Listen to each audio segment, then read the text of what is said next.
Hello, in this video I want to talk about Virgil and the Aeniad. For those who are not familiar with the story, the rough outline is that Aeneas, the prince of Troy, Ilium, gathered all the survivors from the sack of Troy, and it gathered some allies as well from Lycia, Lydia, so forth. And they built some ships, and they traveled to several places, Crete, Delos, and they were repulsed by the gods. The gods were not permitted to build a colony there. And further on, they landed in Carthage, which was built by Dido, Elisa Dido, the princess of Sidon from Phoenicia. But of course, Virgil is mistaken because the sack of Troy took place in 1200 BC, and Carthage was built in 750. So it doesn't really fit. But anyway, Aeneas was commanded by the gods to abandon Carthage. Dido Elisa committed suicide, and then he travels through Sicily. His father Aenias dies, and then they go up to Gimi in Italy, in Campania, and he travels to the underworld, and he is escorted by the priestess, the Sibyl, and then he goes up to what later became Rome. And now the priest in Rome, the Olga, the priest, he informs King Latinus that his daughter must marry Aeneas, and it was foretold that Aeneas would create an empire and so forth. And so Latinus is pro-Aeneas. Now his wife, the Princess Amata, she favors Turnus. Now Turnus is the leader of the Rhetorians and other Italians, and the goddess Hera, or Juno, sends one of the Furies, Alecto, and Alecto makes Turnus the enemy of Aeneas, and he gathers half of the Etruscans, many Italians, and they attack the Trojan camp. Now, so anyway, the Turnus with his Italian allies, they attack the Trojan camp. Meanwhile, Aeneas forms a treaty of alliance with Evander, who's the king of an Arcadian colony there. And Evander, who was old, he set his son Pallas to accompany Aeneas, and Aeneas forms an alliance with half of the Etruscans. Half of the Etruscans ally themselves with Turnus, and half of them with Aeneas. And Aeneas shows up with the reinforcements, and several battles take place. Turnus is saved by Hera, and Turnus, he's got a divine sister called Juturna. She helps him as well, and they renew the battle several days afterwards. And Camilla, who was an Amazon queen, she gets killed as well in one of the battles. And in the final battle, Turnus gets killed, and then the play ends abruptly. Now, a few words about Virgil. Now, Virgil was born in Mantua to a wealthy Italian family. He was well educated, of course. He was wealthy, but he sided with the Republicans. And of course, we're talking about the days of the late Republic, when the Republic was ending, when Julius Caesar became a dictator, and the civil wars began. And the first triumvirate failed because Crassus was killed and Pompey turned pro-Republican. Anyway, and in the civil wars, Virgil, he was with the Republicans, and his estates were confiscated. And then later on, Octavian took over control. There was the second triumvirate, and anyway, in the end of the story, in 30 BC, Octavian became the ruler of the world, and that was the end of the Republic. And Virgil, he wrote the Aeniad and several other plays, including the Georgics and the Eclogues, to commemorate Octavian. Virgil became part of the state propaganda. Well, he was a genius, but on the other hand, he was part of the state propaganda, along with Horace and others. He was ordered by Maecenas. Maecenas was personal friend of, he was a childhood friend of Octavian, along with Agrippa, and they created this myth, this divine myth that Julius Caesar, Octavian, they derived from Aphrodite. Aeneas himself was the son of Aphrodite, Venus, and his son Ascanius would found the dynasty, and from that dynasty will spring forth Julius Caesar, Octavian, and the rest of the Claudian dynasty, which ends with the tyrant Nero. Now, in Book 8, the Aeniad is divided into 12 parts. In Book 8, Venus orders her husband Vulcan to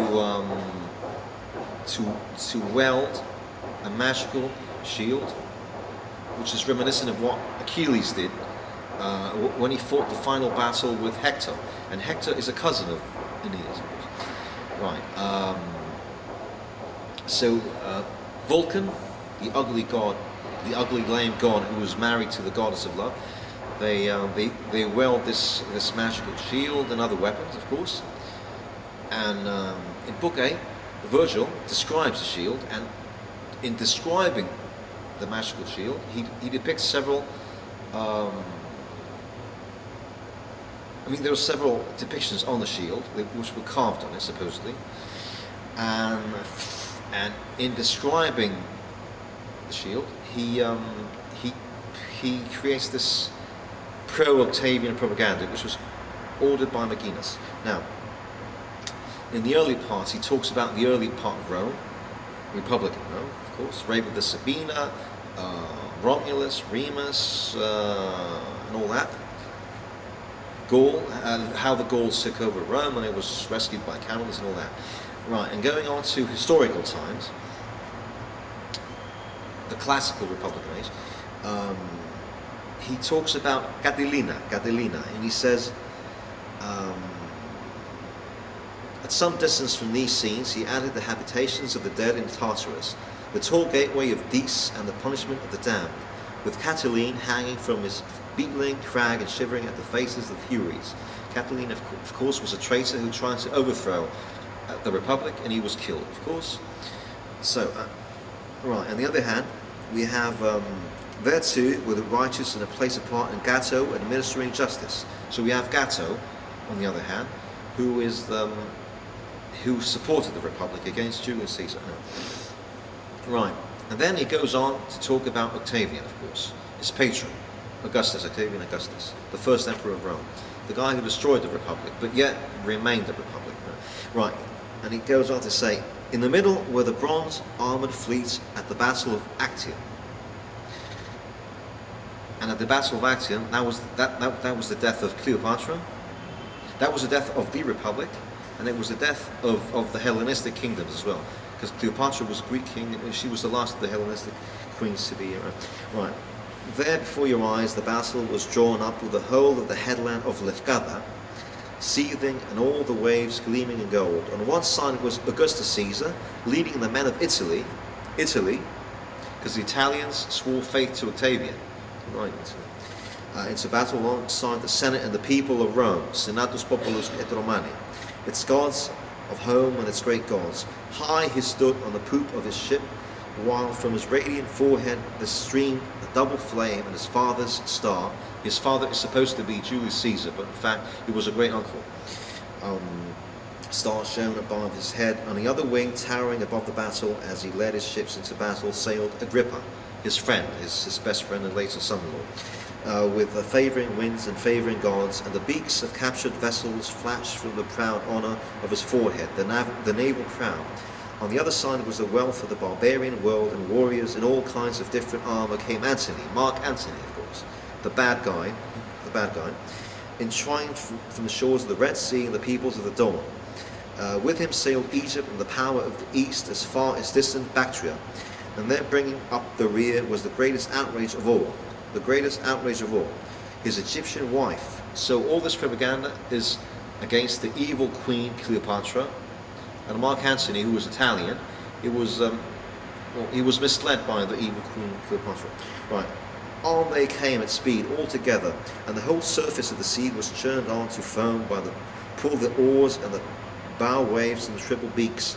They steered from the high sea, and you could have thought that the Cycladic islands had been torn loose again and were floating on the ocean, or that mountains were colliding with the mountains.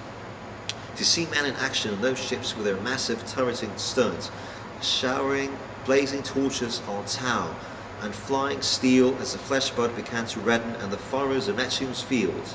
In the middle of all this, the queen summoned her warships by rattling her Egyptian trimbals. She was not yet seeing the two snakes there, and her back, while Anubis barked and all manner of monstrous gods revelled their weapons at Neptune and Venus and Minerva. So these gods are Neptune, Venus and Minerva are patrons of Octavian. Anubis, the Egyptians, right? And there in the eye of the battle raged Mars, engraved in iron, and grim fury swooped from the sky, and jubilant discord strode along her torn cloak with Bellona at her heels, cracking her body's whip. But high in the headland of Actium, Apollo saw it all and was drawing his bow, in terror at the sight of the whole of Egypt and of India. All the Arabians and all the Shebans were turning tail, and the queen herself, Cleopatra that is, could be seen, say, calling from the winds and selling her sails by them. She had united the sail ropes and was even now paying them out. There, in all the slaughter of the gods of fire, etc., pale with the pallor of approaching death, driven over the waves by the Iappian winds, blowing off Calabria. Opposite her, he had fashioned the Nile with grief in every line of her great body, opening his robes, and with every fold of drapery, beckoning his defeated people into his blue-grey breast and the secret water of the river. But Caesar was riding into Rome into triple triumph, paying and dying vows to the gods of Italy, and consecrating 300 great shrines throughout the city. The streets resounded with joy and festivities and applause. And there was a chorus of matrons at every temple. In every temple there were altars, and the ground below the altars was strewn with the bodies of slaughtered bullocks. He himself was seated at the white marble threshold of gleaming white Apollo, inspecting the gifts throughout before him by the peoples of the earth, and hanging them high on the posts of the door of the temple, while the defeated nations walked in long processions in all their different costumes, and in all their different armors, speaking all the tongues of the earth. There Mulciber, gold of fire, had moulded the nomads, and the Africans in the streaming robes. Here too the Legians and the Carians of Asia, and the Gelonians from Scythia with their arrows. The Euphrates, that is the Parthians, was now moving on with the chastened current, and here were the Gaulish Morini from the ends of the earth, the two-horned Rhine, the undefeated Dache from beyond the Caspian, the river Araxes chafing at its bridge. So this is state propaganda. So we see the evil queen being defeated by the good Octavian. We see Mark Antony being misled by the evil queen of the East. We see the evil, corrupted East. Oh, and that's a recurring theme in the Aeniad. We see the evil Greeks, we see the evil Easterners, and we see the kind-hearted Romans with their morals, and like Gatto the Elder. Right, so we see the good Italians. We see the the kind-hearted Romans. We see how Mark Antony. We see that Mark Antony is not actually the evil guy. He was misled. I mean, he was a Roman himself, but he was misled by the evil queen. Right. So he is a victim, in a sense. Right. Being a Roman. So all that was paid out by Megina. And of course Marcus Agrippa as the hero of the day, and all that was state propaganda. And we see recurring themes in the Georgics and the Eclogues as well. So, and we see, and of course Horace and Catullus and other poets of the age were also part of the. Right. So we're talking about the golden age of Octavian. We are in summer of 30 BC. Cleopatra commits suicide, so does Mark Antony. The Republic was long gone, and Octavian had to discover a form of government which was a mix of monarchy and the Republic. And through that mixture it came a golden age until he died. That is in the summer of 14 AD. And of course after that most of his descendants were either weak or corrupted or crazy, like Caligula or Nero. But anyway, it was a golden age. So Messina needed these poets like Virgil, Catullus, and others, and several Greeks who migrated to Rome. And we see similar themes in the Arapacis, the altar of peace, which I visited in Rome 2 years back. We see Venus being, in the famous statue of Prima Porta, the Prima Porta statue, we see the little Cupid grasping Octavian's ankle. And of course, right, we see Cupid. Cupid, of course, was the son of Venus, and he was a friend of Ascanius. So we see that Julius Caesar was descended from Venus, Aphrodite, the goddess of love, the patron goddess. So we see in the Prima Porta, the famous statue, in which Octavian again is supposed to be sort of general, the victor of Actium, Greece. We see the altar of peace. You see peace with all these themes. So all these themes and all these statues and all these poems are all part of the propaganda. Of course, Rome needed peace after 60 years of civil war. Rome needed peace, so he accepted the monarchy. And even though it was disguised by various republican aspects, republican forms, it was of course a monarchy, it was a dictatorship. Everyone who turned against Octavian was of course killed, executed, of course. But it was a golden age and all. We see poetry, we see architecture, we see the empire stretching commerce and everything. It was a golden age. So, what else? Another family which claimed that they descended from Venus was the evil Aeniad family, of course. But that's another story. These are sort of rats who try to enter